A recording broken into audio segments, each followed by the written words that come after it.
আমাদের বাংলাদেশে একটা মাইন্ডসেট এরকম যে খুব বড় প্রবলেম হলে আমি থেরাপিস্টের কাছে যাব। মানে যখন একদম ডিভোর্স হচ্ছে, যখন একদম ব্রেকআপ হচ্ছে তখনই আমরা যাচ্ছি। যখন একজন মানুষ তার ইমোশনাল পার্টনারের সাথে শাটডাউন মুড এ চলে যান, দ্যাটস ইন্ডিকেট তার ভেতরে একটা অ্যাভয়েড অ্যান্ড অ্যাটাচমেন্ট স্টাইল রয়েছে। আপনি আপনার পার্টনারকে ভালোবাসেন, হুইচ ইজ ট্রু। বাট তার থেকেও বেশি আপনি নিজেকে ভালোবাসেন। অ্যান্ড এই কারণেই কিন্তু আপনি আমাকে টেক্সট লিখেছেন। আপনার খারাপ লাগছে। আপনি কষ্ট পাচ্ছেন দেখে আপনি আমাকে টেক্সট দিয়েছেন। ওয়েলকাম সবাইকে আস্ক মি এই ভিডিও সিরিজে এবং আজকের এপিসোডে আমি যে প্রশ্নটি নিয়েছি সেটি হোয়াটসঅ্যাপ থেকে।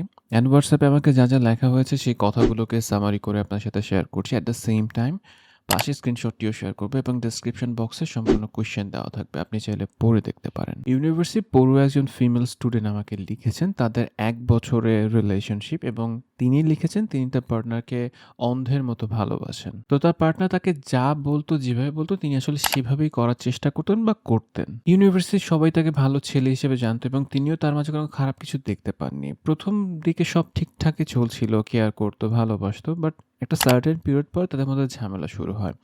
অ্যান্ড ঝামেলা শুরু হওয়ার পরে ছেলেটা রুড বিহেভ করেন বা খারাপভাবে আচরণ করেন। পরবর্তীতে তিনি মিটমাট করার চেষ্টা করেন এবং একটা সার্টেন ডেটে তারা দেখা করার চেষ্টা করেন এবং ওই সময় ছেলেটা খুব বাজে ব্যবহার করেন। ছেলেটা ফোন শাটডাউন করে রাখেন, ফোন ব্যবহার বন্ধ করে দেন।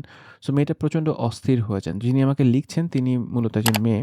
তিনি অস্থির হয়ে যান। তো তিনি তার সাথে দেখা করার চেষ্টা করেন। তো দেখা করলে ছেলেটা তাকে খুব বাজে কথা বলেন এবং তার ক্যারেক্টার নিয়েও কথা বলেন। তো যিনি লিখেছেন তিনি প্রচণ্ড সাফোকেটেড ফিল করছেন। তার কাছে মনে হচ্ছে যে আমি এত অন্ধের মতো ভালোবাসছি কিন্তু আমাকে সেম ভাবে ভালোবাসছে না, বা তার কাছে মনে হচ্ছে যে সামহাউ তার সাথে কথা বলতে পারলে তিনি ভালো ফিল করতেন বা তার ভালো লাগাটা কাজ করত।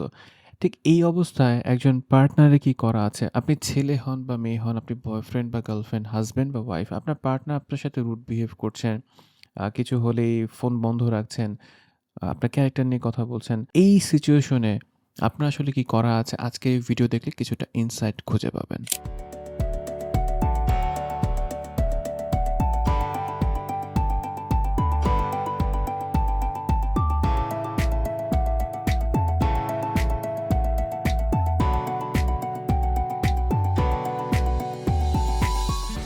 যখন একজন মানুষ তার ইমোশনাল পার্টনারের সাথে শাটডাউন মুডে চলে যান, দ্যাটস ইন্ডিকেট তার ভেতরে একটা অ্যাভয়েড অ্যান্ড অ্যাটাচমেন্ট স্টাইল রয়েছে। মানে কোনো সমস্যা হলে তিনি আসলে অ্যাভয়েড করা শুরু করেন, কথা বলা বন্ধ করে দেন, ফ্লাই করে অন্য কোথাও চলে যান। মানে টোটালি তিনি আইসোলেটেড হয়ে যান। এই ধরনের পারসনগুলোর লাইফ লং জার্নি শুনলে বোঝা যায় বা এক্সপ্লোর করলে বোঝা যায় যে তার একটা ইনসিকিউর অ্যাটাচমেন্ট থাকতে পারে। এখন আপনি বলেছেন বা লিখেছেন আপনাদের সম্পর্কে ঝামেলা হলে এমনটা হয়। অ্যাকচুয়ালি ঝামেলাটা কি নিয়ে হয়? ঝামেলার পয়েন্টটা কি? বাট এগেইন আমি ধরে নিলাম যে একটা কাপল রিলেশনশিপে যেরকম সমস্যা হতে পারে তেমনই কোনো একটা সমস্যা হচ্ছে আপনাদের। সো কথা বলার জন্য একটা ওপেন স্পেস প্রয়োজন, ওপেন ডিসকাশনের প্রয়োজন। সেই ডিসকাশনগুলো আসলে আপনার পার্টনার করতে চাচ্ছেন কিনা? নাকি তিনি ঝামেলা হলেই শাটডাউন মুডে চলে যাচ্ছেন? মানে ডোর ক্লোজ। কোনোভাবে আর তিনি ওপেন করতে চান না। এবং তিনি কি কারণে আপনার ক্যারেক্টার নিয়ে কথা বলেন? দ্যাটস আ ক্রুশাল কোয়েশ্চেন যে ঝামেলা হতে পারে। কি নিয়ে ঝামেলা সেটা আমি জানি না। সো কি কারণে তিনি আপনার ক্যারেক্টার নিয়ে কোয়েশ্চেন করলেন?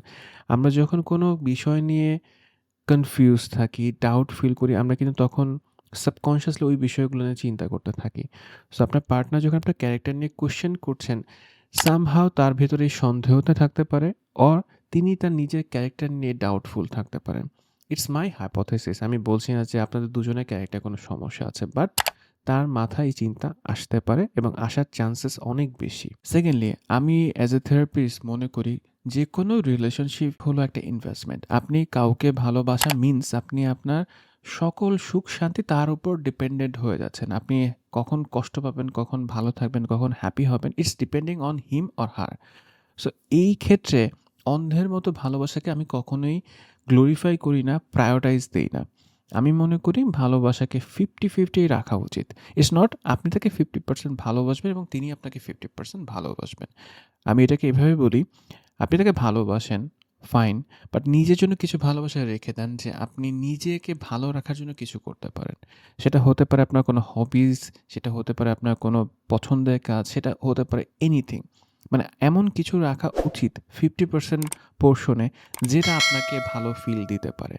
আপনার যদি অলওয়েজ তার উপর ডিপেন্ডেন্সি থাকে যে সে আমাকে ভালো রাখতে পারে। মানে আমি যদি তার সাথে কথা বলতে পারি, আমি ভালো ফিল করব। আমি দম নিতে পারবো। আমার শ্বাস-প্রশ্বাস ঠিকমতো রান করবে। আমি খাওয়া-দাওয়া করতে পারবো। কথা বলতে না পারলে আমি টোটালি শাটডাউন মোড এ চলে যাচ্ছি। আমি কিছুই ফাংশন করতে পারছি না। That's a harmful practice. So যেহেতু আপনি অন্ধের মতো ভালোবাসেন, অনেক বেশি পরিমাণে ভালোবাসেন, আমি বুঝতে পারি। আমি আপনার ভালোবাসাকে রেসপেক্ট করি। বাট এগেইন ইফ পসিবল নিজেকে ভালোবাসার চেষ্টা করেন। আমি হয়তো কোনো একটা ভিডিওতে প্রমাণ করিয়েছিলাম বা দেখিয়েছিলাম যে মানুষ সবচাইতে বেশি তার নিজেকে ভালোবাসেন। আপনি আপনার পার্টনারকে ভালোবাসেন, হুইচ ইজ ট্রু। বাট তার থেকেও বেশি আপনি নিজেকে ভালোবাসেন। অ্যান্ড এই কারণেই কিন্তু আপনি আমাকে টেক্সট লিখেছেন। আপনার খারাপ লাগছে। আপনি কষ্ট পাচ্ছেন দেখেই আপনি আমাকে টেক্সট দিয়েছেন। সো নিজেকে ভালোবাসার ওয়েগুলো ফাইন্ড আউট করেন, ডিসকভার করেন, এক্সপ্লোর করেন। অ্যান্ড তাকে যেকোনো প্রফেশনালের সাথে নিয়ে বসেন, কথা বলেন যে আমরা এই জায়গাটা কি করতে পারি। কারণ যখন আপনি কোনো ডিফিকাল্ট সিচুয়েশনে থাকেন এবং আপনার পার্টনার শাটডাউন মুডে চলে যাচ্ছেন বা আইসোলেটেড হয়েছেন, ইটস ডিফিকাল্ট তার সাথে কনভারসেশন করা।